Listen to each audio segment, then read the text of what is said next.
Alice's Adventures in Wonderland and Through the Looking Glass by Lewis Carroll.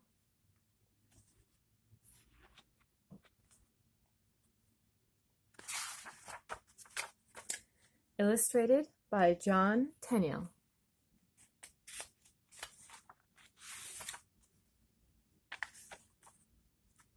Alice's Adventures in Wonderland.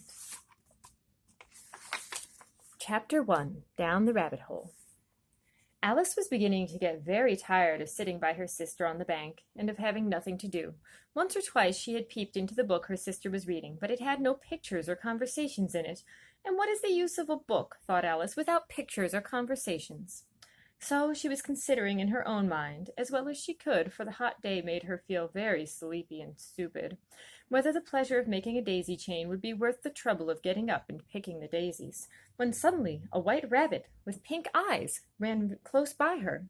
There was nothing so very remarkable in that, nor did Alice think it so very much out of the way to hear the rabbit say to itself, oh dear, I shall be late." When she thought it over afterwards, it occurred to her that she ought to have wondered at this, but at the time it all seemed quite natural. But when the rabbit actually took a watch out of its waistcoat pocket and looked at it, and then hurried on, Alice started to her feet, for it flashed across her mind that she had never before seen a rabbit with either a waistcoat pocket or a watch to take out of it, and burning with curiosity, she ran across the field after it, and fortunately was just in time to see it pop down a large rabbit hole under the hedge. In another moment, down went Alice after it, never once considering how in the world she was to get out. The rabbit hole went straight on like a tunnel for some way, and then dipped suddenly down, so suddenly that Alice had not a moment to think about stopping herself before she found herself falling down a very deep well. Either the well was very deep, or she fell very slowly, for she had plenty of time, and she went down to look about her and to wonder what was going to happen next. First, she tried to look down and make out what she was coming to, but it was too dark to see anything. Then she looked at the sides of the well and noticed that they were filled with cupboards and bookshelves. Here and there she saw maps and pictures hung upon pegs. She took down a jar from one of the shelves as she passed. It was labeled orange marmalade, but to her great disappointment, it was empty. She did not like to drop the jar for fear of killing somebody, so managed to put it into one of the cupboards as she fell past. Well, thought Alice to herself, after such a fall as this, I shall think nothing of tumbling downstairs. How brave they'll all think me at home. Why, I wouldn't say anything about it even if I fell off the top of the house, which was very likely true. Down, down, down. Would the fall never come to an end? I wonder how many miles I've fallen by this time, she said aloud. I must be getting somewhere near the center of the earth. Let me see. That would be 4,000 miles down, I think. For, you see, Alice had learnt several things of this sort in her lessons in the schoolroom, and though this was not a very good opportunity for showing off her knowledge, as there was no one to listen to her, still it was good practice to say it over. Yes, that's about the right distance, but then I wonder what latitude or longitude I've got to. Alice had no idea what latitude was, or longitude either, but thought they were nice, grand words to say. Presently she began again.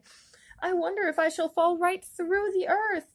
How funny it'll seem to come out among the people that walk with their heads downward. The antipathies, I think. She was rather glad there was no one listening this time, as it didn't sound at all the right word. But I shall have to ask them what the name of the country is, you know. Please, ma'am, is this New Zealand or Australia? And she tried to curtsy as she spoke. Fancy curtsying as you're falling through the air. Do you think you could manage it? And what an ignorant little girl she'll think me for asking. No, it'll never do to ask. Perhaps I shall see it written up somewhere. Down, down, down. There was nothing else to do, so Alice soon began talking again. Dinah'll miss me very much tonight, I should think. Dinah was the cat. I hope they'll remember her saucer of milk at tea time.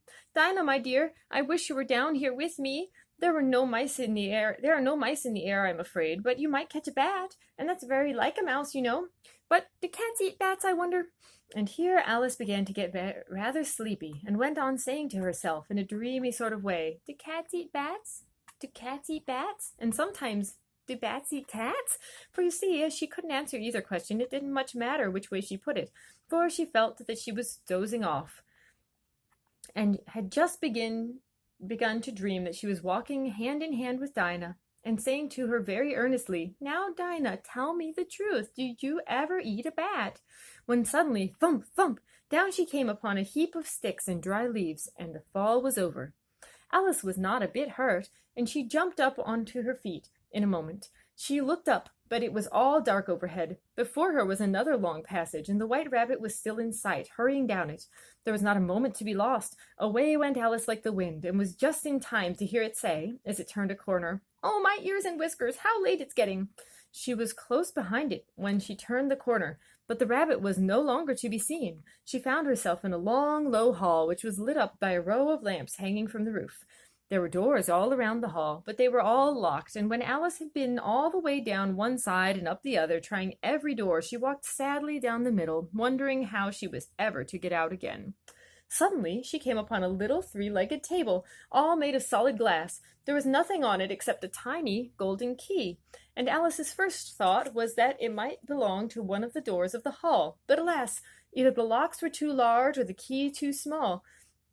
But at any rate, it would not open any of them. However, on the second time around, she came upon a low curtain she had not noticed before, and behind it was a little door about 15 inches high. She tried the little golden key in the lock, and to her great delight, it fitted. Alice opened the door and found that it led into a small passage not much larger than a rabbit hole.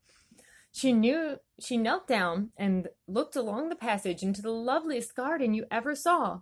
How she longed to get out of that dark hall and wander about among those beds of bright flowers and those cool fountains, but she could not even get her head through the doorway. "And if my head would go through," thought poor Alice, "it would be of very little use without my shoulders. Oh, how I wish I could shut up like a telescope. I think I could, if only I knew how to begin." For you see, so many out-of-the-way things had happened lately that Alice had begun to think that very few things indeed were really impossible. There seemed to be no use in waiting by the little door, so she went back to the table, half hoping she might find another key on it, or, at any rate, a book of rules for shutting people up like telescopes. This time she found a little bottle on it, which certainly was not here before, said Alice, and round the neck of the bottle was a paper label with the words, "Drink me," beautifully printed on it in large letters. It was all very well to say "drink me," but the wise little Alice was not going to do that in a hurry. "No, I'll look first," she said, "and see whether it's marked poison or not," for she had read several nice little histories about children who had got burnt and eaten up by wild beasts and other unpleasant things, all because they would not remember their simple rules their friends had taught them, such as that a red-hot poker will burn you if you hold it too long, and that if you cut your finger very deeply with a knife, it usually bleeds. And she had never forgotten that if you drink from a bottle marked poison, it is almost certain to disagree with you sooner or later. However, this bottle was not marked poison, so Alice ventured to taste it, and finding it very nice, it had in fact a sort of mixed flavor of cherry tart, custard, pineapple, roast turkey, toffee, and hot buttered toast. She very soon finished it off. "What a curious feeling," said Alice. "I must be shutting up like a telescope." And so it was indeed. She was now only 10 inches tall, and her face brightened up at the thought that she was now the right size for going through the little door into that lovely garden. First, however, she waited for a few minutes to see if she was going to shrink any further. She felt a little nervous about this, for it might end, you know, Alice said to herself, in my going out altogether like a candle. I wonder what I should be like then. And she tried to fancy what a flame of a candle is like after the candle is blown out, for she could not remember ever having seen such a thing. After a while, finding that nothing more happened, she decided on going into the garden at once. But alas for poor Alice! When she got to the door, she found she had forgotten the little golden key. And when she went back to the table for it, she found she could not possibly reach it. She could see it quite plainly through the glass, and she tried her best to climb up on one of the legs of the table, but it was too slippery, and when she had tired herself out with trying, the poor little thing sat down and cried. "Come, there's no use in crying like that," said Alice to herself rather sharply. "I advise you to leave off this minute." She generally gave herself very good advice, though she very seldom followed it. And sometimes she scolded herself so severely as to bring tears into her eyes, and once she remembered trying to box her own ears for having cheated herself in a game of croquet she was playing against herself. for this curious child was very fond of pretending to be two people. But it's no use now, thought poor Alice, to pretend to be two people. Why, there's hardly enough of me left to make one respectable person. Soon her eye fell on a little glass box that was lying under the table. She opened it and found in it a very small cake on which the words, "Eat me," were beautifully marked in currants. "Well, I'll eat it," said Alice, "and if it makes me grow larger, I can reach the key. And if it makes me grow smaller, I can creep under the door. So either way I'll get into the garden, and I don't care which happens." She ate a little bit and said anxiously to herself, "Which way? Which way?" holding her hand on top of her head to feel which way it was growing. And she was quite surprised to find that she remained the same size. To be sure, this generally happens when one eats cake, but Alice had got so much into the way of expecting nothing but out-of-the-way things to happen that it seemed quite dull and stupid for life to go on in the common way. So she set to work and very soon finished off the cake.